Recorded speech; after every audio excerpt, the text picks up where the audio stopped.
Saudara Menteri Koordinator Bidang Kemaritiman dan Investasi Luhut Binsar Panjaitan berpesan kepada Prabowo Subianto soal memilih anggota kabinetnya. Luhut minta Prabowo jangan masukkan orang toksik ke pemerintahannya mendatang.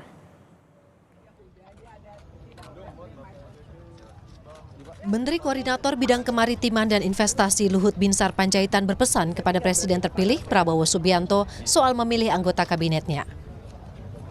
Juru bicara Menko Marves, Jody Mahardi bilang, Luhut hanya beri saran kepada Presiden terpilih Prabowo Subianto untuk tidak bawa orang toksik ke pemerintahannya kelak.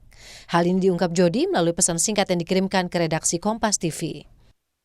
Terkait pernyataan Luhut, Ketua Umum Partai Amanat Nasional Zulkifli Hasan menyatakan Prabowo tahu yang terbaik dalam menyusun kabinet. Jangan sampai nanti pemerintahan Pak Prabowo itu ada orang yang toksik. Nah, kalau pandangan dari Pak Suwas saja gitu, pandangan secara umum aja gitu Pak.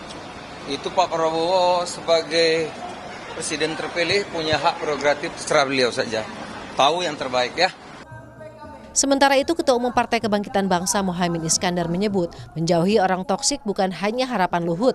Muhaimin bilang semua pihak ingin kepemimpinan yang baik. Bukan hanya harapan Pak Luhut, siapapun ingin kepemimpinan kabinet yang baik ya. Jadi bagaimana kriterianya saya kira semua orang juga paham. Partai Gerindra menilai pesan Luhut sebagai nasihat seorang senior kepada juniornya.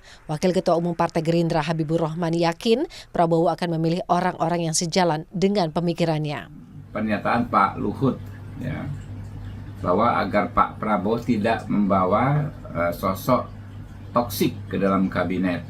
Ya tentu ini sebuah nasihat, ya sebuah masukan dari senior ya kepada juniornya bahwa antara para menteri dengan presiden harus ada kesamaan visi ya bagaimana